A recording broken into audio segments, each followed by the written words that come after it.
আমরা জানি রাজতন্ত্র দেশে যদি প্রতিবাদ করি 1 থেকে 4-এর ঊর্ধ্বে যদি কেউ সমবেত করে রাজতন্ত্র আইনে ফাঁসি হবে। আমরা ফাঁসিকে তোয়াক্কা করে আমরা দেশকে খুনিয়াসিরা পতন করার জন্য আমরা হাজারো জনতা, হাজারো যুবক, হাজারো ছাত্ররা আমরা ঠিক প্রতিবাদ করেছি। তার প্রতিবাদে আজকে ইউএই কারাগারে 500-র অধিক আজকে আমরা কারাবন্দী। তার ভিতরে আমি একজন 10 বছর সাজাপ্রাপ্ত, আমার ডানে যিনি ছিলেন উনি 25 বছর সাজাপ্রাপ্ত।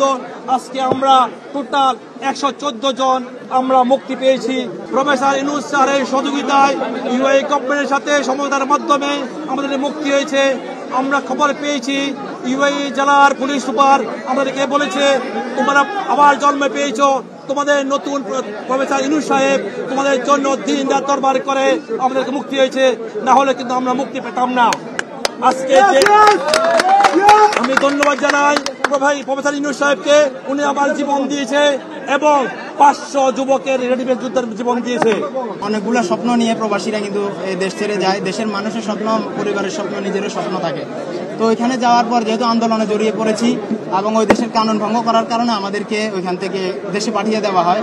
তো সবাই কেউ কম ক্ষতিগ্রস্ত হয়েছে, কেউ বেশি ক্ষতিগ্রস্ত হয়েছে, কারো বেশি গিয়েছে, কারো কম গিয়েছে। তো আমি সবার পক্ষ থেকে বলতে চাই এখানে শুধু 57 জনকে কেউ আলাদা করবেন না, ঠিক আছে? আমাকে কে কি বলেছে আমি সেটা বলে যেতে চাই। আল্লাহ ওদেরকেও মাফ করে দেখ, আমাকেও মাফ করে দেখ।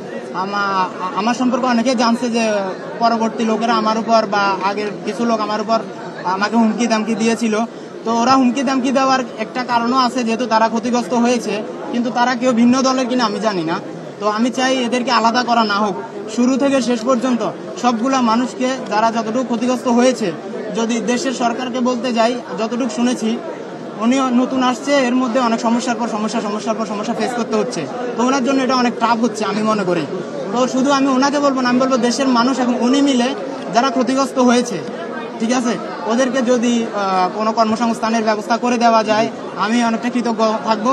আর আমার কথা আমি বলতেছি না, কারণ আমি কোনো কিছুর আশায় আমি এই যুদ্ধে নামি নাই, কোনো কিছু আমি চাইও না, শুধু আমার জন্য দোয়া করবেন সবাই, ঠিক আছে? 57 জন করে 2টা থেকে 3টা ব্যাচ ধরা হয়েছে। প্রথম 57 জনের ব্যাচটা ধরা হয়েছে 19 তারিখে এবং রায় দেওয়া হয়েছে 21 তারিখে রবিবার। কোর্ট খুলে আমাদেরকে রায় দেওয়া হয়েছে। এর পরবর্তীতে 22 তারিখ থেকে আবার লোক ধরা শুরু করছে। এর পরের ব্যাচও কিন্তু 57 জন, আবার তৃতীয় ব্যাচও হয়তো বা 57 জন।